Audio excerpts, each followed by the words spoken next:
今日食乜餸？阿傾同你諗掂佢。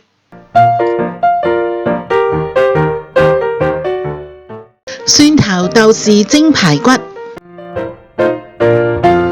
今日同大家整一個家常餸，我哋睇下我哋嘅材料先。咁我哋有肉排啦、薑汁、薑粒、蒜蓉、豆豉粒同埋辣椒嘅。啲排骨買咗返嚟我哋要揾啲豆粉水洗乾淨佢，跟住用清水去浸佢。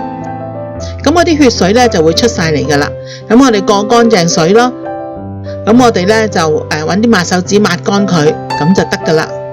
咁你睇下啦，咁乾淨冇血水嘅排骨，咁我哋就可以開始嚟醃噶啦。我哋用1茶匙嘅雞粉、2茶匙嘅豉油、1湯匙嘅蠔油，咁樣將佢撈勻咗先。跟住就係落1茶匙嘅粟米粉。溝好佢之後我哋就放1湯匙嘅薑汁、1湯匙嘅麻油，撈勻佢。咁我哋可以放埋一邊就係醃佢15到30分鐘。豆豉我哋就落1匙羹半咁啦，但係我哋就唔使浸水噶，我哋揾啲水就係略略咁樣沖洗就得噶啦。跟住我哋就將佢輕輕咁樣將佢1開2咁樣啦，切粒就得啦，唔使拍碎佢噶。咁我哋先可以食到豆豉一粒粒嘅豆豉嘅味道啦。咁我哋材料準備好啦，開少少嘅油啦，咁就爆香我哋嘅薑粒先，跟住放蒜頭粒落去爆，再放豆豉。好啦，你千祈就唔好爆燶佢喎，咁你輕輕咁樣爆。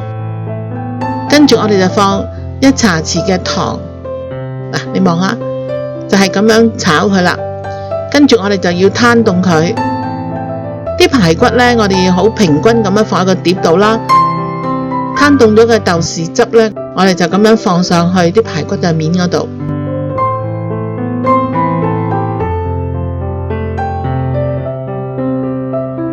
再放埋少少嘅辣椒啦。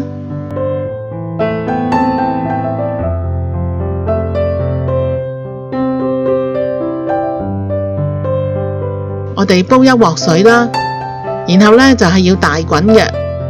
跟住我哋就係放個排骨落去，冚蓋蒸佢12分鐘。校好時間12分鐘啦，我哋打開去睇睇。我哋用隻筷子去試下吉下個排骨佢，好輕易咁就吉過咗啦，啲肉就已經縮埋咗啦，淨係見到啲骨離開啦，咁就熟噶啦。跟住我哋加啲蔥花，我哋嘅蒜蓉豆豉蒸排骨就大功告成。呢個家常餸愛嚟餸飯真係一流，冇得彈啊！想知我下次煮啲咩？快啲訂閱我嘅頻道啦！記住同你嘅朋友分享啊！